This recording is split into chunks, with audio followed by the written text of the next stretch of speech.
Hey, what is going on, guys? This is the SS Ultimate Goku back with another video. And today I'm going to be doing my Attack on Titan English dub episode 78 review. So, before I get started, I would like to say that obviously this is a dub channel and that this is the dub review, so this is as if we just first saw it, which is the truth, on Toonami. So again, no spoilers. I will have the comment section penned, like 100% penned, for review, like I did the last 2 weeks for these reviews. I also would like, so again, no spoilers from the Japanese version.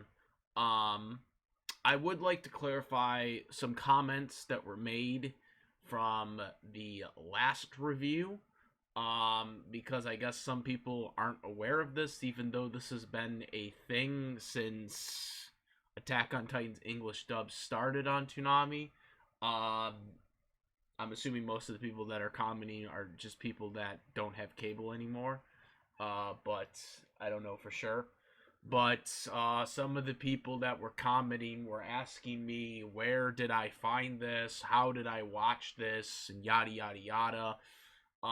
First and foremost, the Attack on Titan dubbed episodes premiere on Toonami Saturday at 12:30 Eastern Standard Time. So, if you have cable, you have Cartoon Network, Adult Swim, it will be on Adult Swim Toonami. The Toonami, since Attack on Titan got its English dub back, I think it was in 2014. I could be wrong about that. I don't remember what year it was. I think it was either 2013 or 2014. But the Attack on Titan dub debuted there when the Sinal dubs were not really a thing yet on Funimation's streaming service. Funimation signed over the contract rights to premiere it, which is why Toonami premieres it before Funimation or any other streaming service gets it. It's an exclusive deal that Toonami Adult Swim has. One that they will never get again from Funimation, it seems, because everything else seems to go to Funimation first. But nonetheless, Attack on Titan was grandfathered in, and because of that, Toonami, until it ends or whatever, I guess, happens in the future, Toonami will have it first. If you cannot catch it on Toonami, the next day, I believe at 10 o'clock, I don't really know Funimation's schedule, I don't really pay attention. I do have a Funimation subscription, but I do not have the, I don't follow the schedule. I mostly find out about that stuff on my Discord, from people that are more familiar with the schedule. But, so, that's just to clear up this whole thing with that. Toonami gets it first. If you have cable but you missed it, you can actually watch it right now on Adult Swim's streaming service, or not their streaming service, I'm saying Adult Swim's website. Like, if you have a computer and you don't want to watch it on your TV, but you want to watch a computer, you can watch it on Adult Swim right now on their website. You just go to videos, go to Attack on Titan, and then all you have to do is type in your cable provider, and you can literally watch it right now if you do not want to wait until 10 o'clock or whenever Funimation puts it up. You can watch it right now. So, yeah. So, yeah, those are the ways to watch Attack on Titan. Again, otherwise, just wait until Funimation puts it up at 10 o'clock. I believe it is 10 o'clock they put it up, but I don't really know for sure. Funimation has really... I mean, I don't pay attention to their schedule because I just watch it whenever I'm available to watch it, and I realize it's up. The episode I want to watch is up, or show that I want to watch is up. But Funimation has really wacky schedules. They air My Hero Academia, like when they have new episodes of My Hero Academia, they air them like at 6 a.m. Obviously, I'm not going to watch it at 6 a.m. but Funimation doesn't really have a good track record at scheduling releases. I don't think the way they release their dubs, they release them really at weird times. I think, but that's the streaming service life for you, isn't it? But anyways, not to take any more time off on this, but yeah, those are the ways to watch it for people that aren't aware. So now, anyways, without further ado, let's get to the actual review of this episode. So, you know, episode basically starts off where it essentially left off. They're still fighting. Eren is dragging his feet. He's dragging his feet. Because he doesn't have as much stamina because he's got the silver Titan thing inside of him, which kind of decreases speed. Yes, he has the founder, but he also has that power as well. He's got like I think he's got like 3 or 4 Titans in himself now. So there's some pros and cons to that. So Eren's dragging his feet, and this allows Rhina to kind of put his foot like he's like he grabs at him, or the Jaw Titan. I'm sorry, the Jaw Titan grabs at him, and he's hesitating. Obviously the army, there's still shots going, firing everywhere. Armin and Mikasa, they're planning what they want to do to it.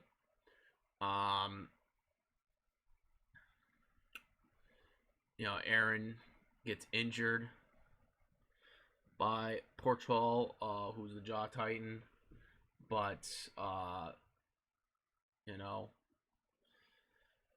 for that stands. Zeke at this point, his Titan form is gone. He's like, everyone thinks he's like out now. That he's out of there. He's knocked out, but in reality, he just kind of got into his human form. That's basically what happened with him. Eventually Rhina, like as he's trying to help the Jaw Titan, he gets choked up by Eren, who Eren eventually, he realizes Beast Titan is still alive. He's just in his human form.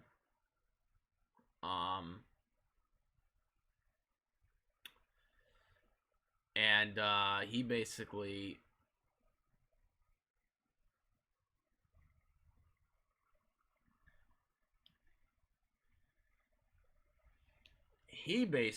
just uses his metal steel like form thing or whatever to basically like freeze that part. Eren uses it to freeze the part of where Rhina is, right while he has him in a choke.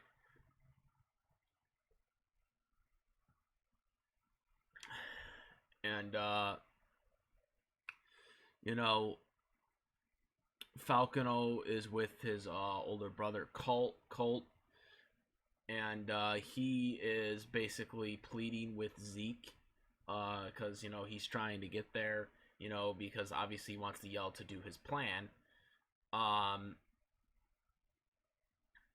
Mikasa and Armin, again, they're planning their assault on all the other soldiers, as well as going after the Cart Titan, aka the Mikasa lookalike, because she's basically the design. A lot of these designs, like I just keep telling people, people ask me why I keep saying that. The Cart Titan basically is basically what an older version of Mikasa would look like. Like literally it is, because like the way the design is, it's just like that's how I say Shimiko look like, because a lot of these designs, like I don't know what it was, a lot of these characters that they created in the main city or whatever, the the main place, they're basically just a lot of them are very recycled designs from the island designs that they already did. I don't know. It's really cheesy on a lot of these characters. Um, but obviously she doesn't act like Mikasa, but I'm just saying her design is very similar to Mikasa's. Um, she just looks like an older version of Mikasa. But anyways,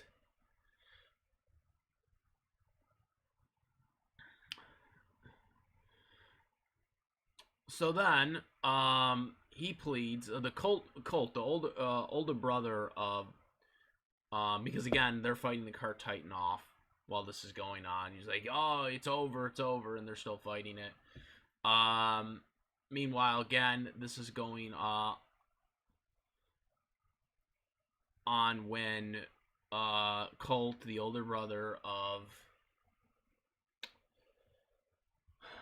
Falco, pleads with Zeke to not scream, and then just basically like let him get out of range, and do whatever he wants, so at least he won't be affected by it.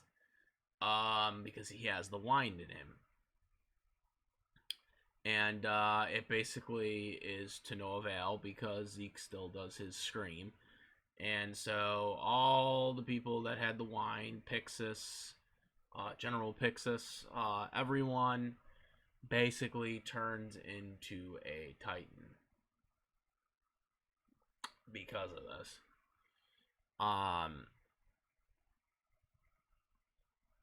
Everyone turns into Titans. That drank the wine stuff. They all turn into Titans, and including Falco. Um,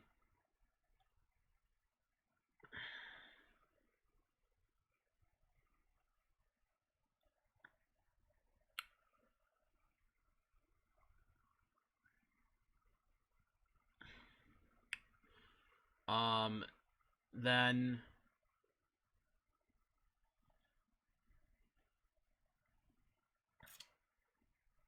after that, Rhina, um, is just he's just emotionally upset about it.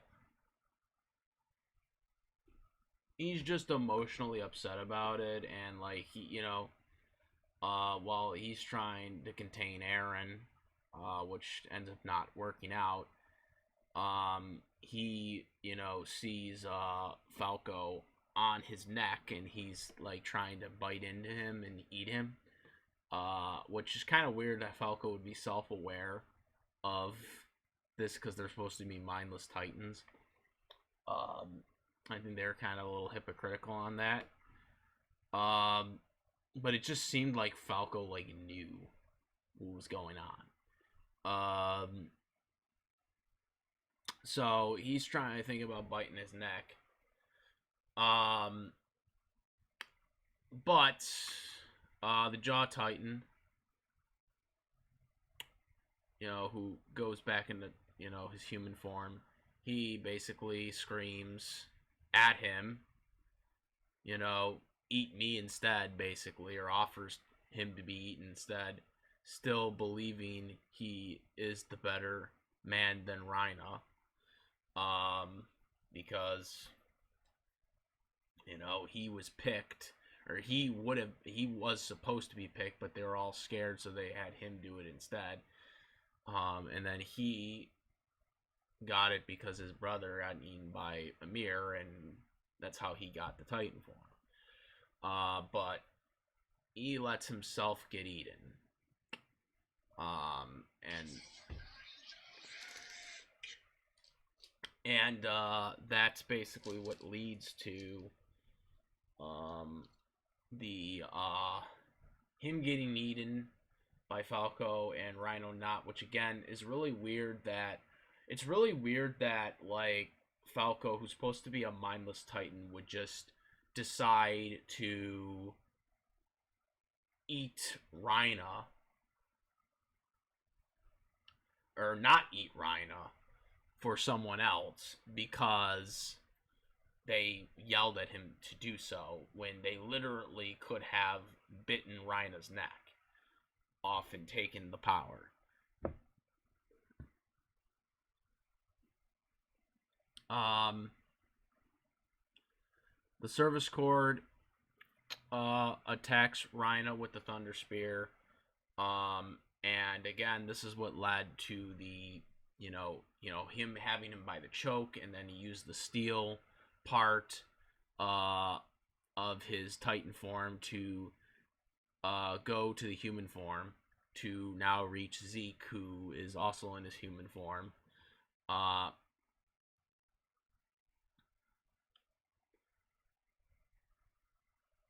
But however, Gabby used the Colt or used Colt's anti-Titan rifle and shot it at Eren. And Eren's head, literally, holy shit, fell off the hinges of his head. Like his head was completely taken off his shoulders. So that was kind of shock and suspense. That's when the commercial break happened. Also, to add, this is the information available for public disclaimer, which is quote mark Scream.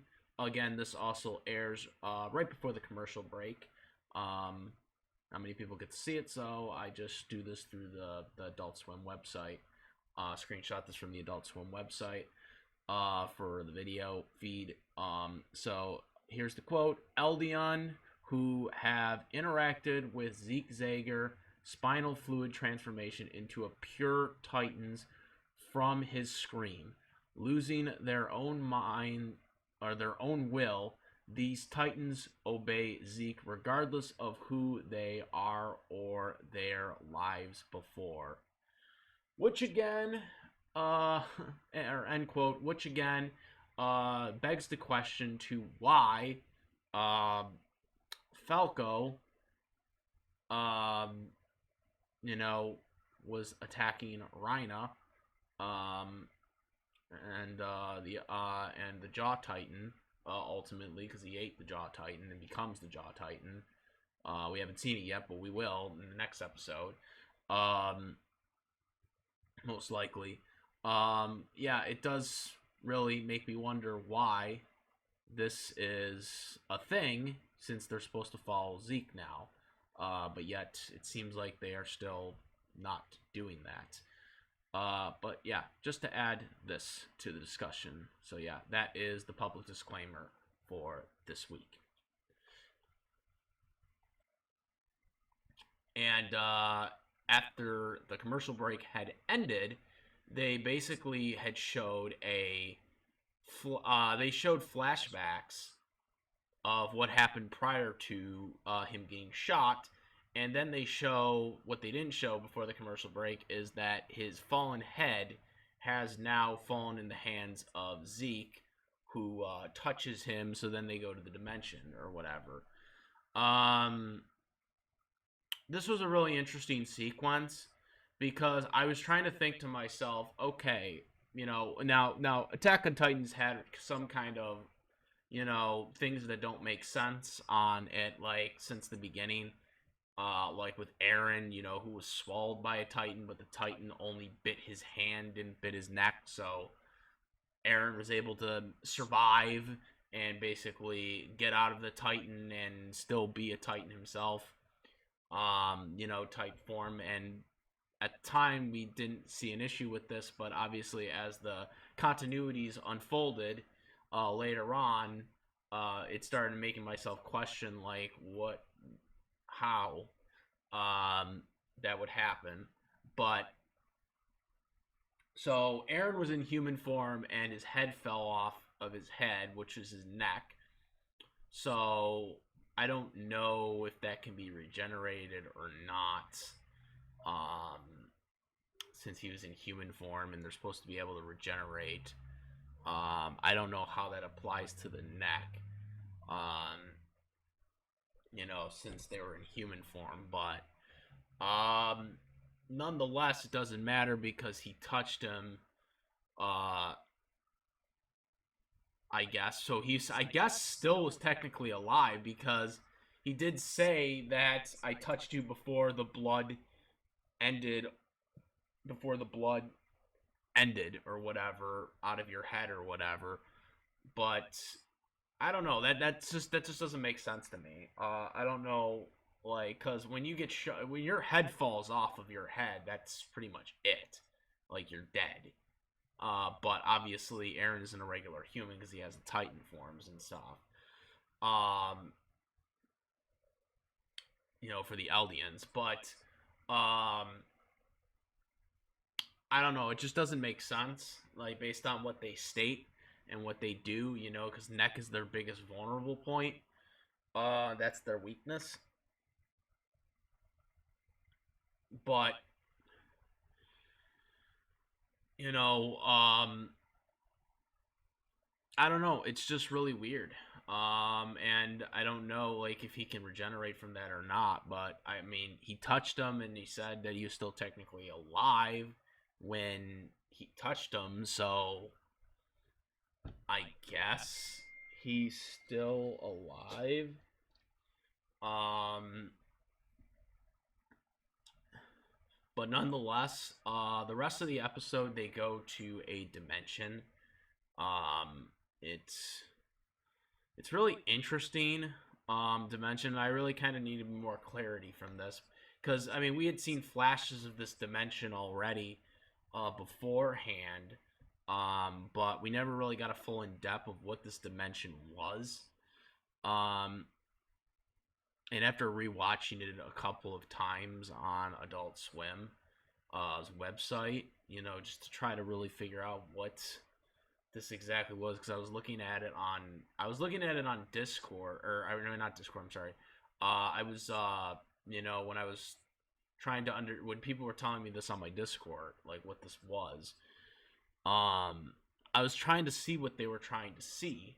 You know, um, you know, they were saying, because I'm a huge Code Geass fan, they were like, well, it's kind of very similar to C's World. And I was just trying to think, like, really? I didn't see it like that. And then I really looked at it again, and I was like, okay, I guess that's a pretty good analogy of it. For anybody who doesn't know what SeaWorld is from Code Geass, it's like an alternate dimension, which that's basically what this is, but I didn't really see it that way when I first seen this.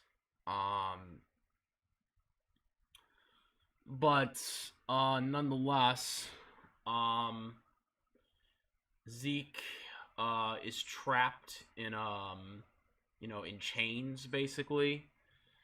Um, and then there is the young girl. We had seen her a couple times when Zeke was in this dimension. This person was the founder Ymir. Um, and she kind of uh she she kind of looks like um she kind of looks like Historia in a way, not really, but she kind of does. And I'm sure there's some type of um I'm sure there's some kind of connection to it all. But we'll find that out later on, obviously. But I, when I seen her as the founder of Ymir, I was like, wait, isn't she supposed to look like Ymir then? And I guess that's not the case. um, um, he explains everything about, Zeke explains everything to Eren, what they want to do, and hurry up. And Eren then basically betrays Zeke, and he said he'll never follow his plan, or to make people not be pregnant anymore or whatever. Like anybody from the Eldians can't be pregnant. That's his goal or whatever. But Eren was like, no, no, no, no. I was born in this world, and I want to protect my people. Um, and so he basically as the founder, Ymir is basically approaching him. He basically asks for this to happen, and she just basically walks away. And Zeke, basically tells him he needed to make sure that he was in on the plan with him, or if he was just faking, and that's why he never gave full details. Um, and then he said, the founder Titan is basically me. I just needed you to come in so I can get the power. And Zeke revealed it can only follow the orders of those with royal blood, and Eren doesn't have royal blood, as we said, because he can only get power when it's touched through royal blood, and he said it's the same thing for this.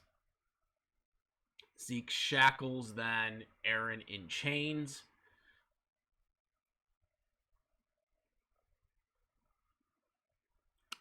And then he attempts to convince Eren about this plan, to follow his plan. And at the end of the episode, they both butt heads, basically, as there's tension arising at the end of the episode. Quite interesting ending to see where this goes. Like I said, it's really interesting to see what they do, because this is a new dimension. It's like I said, it's kind of like C's world, as this was kind of explained to me. Because people know I'm a Code Geass fan. But I thought this was a quite interesting approach, and again, there is a little holes with the way they're constructing the Titan forms and all this stuff. I know someone's gonna explain to me why he was somehow still alive, even though his head fell off his neck with the gun from Gabby. But I just stretching the continuity to me, to that point is just kind of getting whack. And I'm just not a fan of it. Stick to a continuity and just stay with it. Eren, obviously, they're supposed to be weak to the neck. And, if, he can regenerate from that, then that kind of means that, like, it's really not, like, there's really nothing that can't be not removal when it comes to Titan powers. So that's my only thing with that.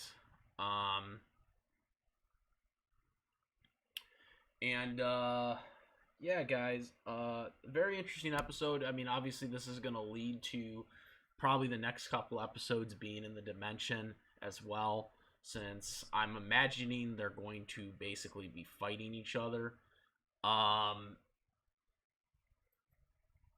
In the they're going to basically be fighting each other in the dimension, basically, or at least that's what I think is going to happen. I should mention, like, also, Zeke lost his change and gave it to Eren as well, so Eren's kind of trapped right now. But maybe he'll get out of it. Who knows? We don't know. Yes, we do not know, because we only watch the English dub. This is a dub channel, as we all know. This is like as if this was the first time we've watched it. So yeah. Very, very interesting episode to say the least. Um, I'm very interested to see what is going on. I am liking Eren again because last season I really didn't like where Eren was doing. Even though, even though obviously this was all planned for Eren, I just didn't like how he approached stuff, and um I didn't like how they didn't show that Eren was, lying to Zeke. Like they didn't show us as the viewers in first person. Um, that like this was all planned. Basically, I wasn't a fan of that. Um, from the viewer perspective, that they had to make him motionless. I just don't like that. Seeing that from a viewer perspective. And that's why I started to hate Eren in the last like season and whatnot. Or I should say last season. I mean this first part basically. I really didn't like the way they were going about with Eren's direction because they didn't really kind of show us anything. And you know, when you see these things, you got to make it work, because again, Eren is the hero basically of the story. He's the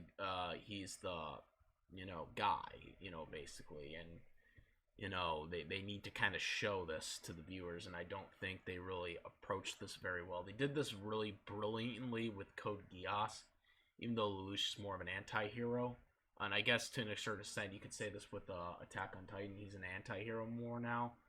But in the beginning, obviously, Eren really wasn't that. He was more of an Avenger type character because obviously, we seen Attack on Titan from their perspective, from the island's perspective. We didn't see it from the mainland's perspective. So Eren, in a way, was a hero at the beginning of the story because we're seeing it from that viewer perspective.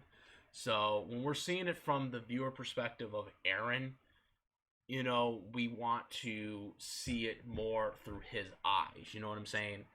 And when I see it through that eye, I want to see it through that eye the whole way. And ever since they introduced the mainland people, it seems like they've kind of gotten away from that a little bit. And they've kind of made Eren more of an afterthought in his screen time. And I'm just not really a fan of that perspective, per se, on how to go about it. And it seems like they're kind of recuperating that in this part. But in the last season as well as the first part, I was just not really a fan of that idea, so to speak. But that is the review, obviously. Let me know what you guys think about this. Comment, rate. If you like this video, my videos, please subscribe. Discord link in the description for discussions. And that's about it, guys. I am the SS Ultimate Goku. Peace!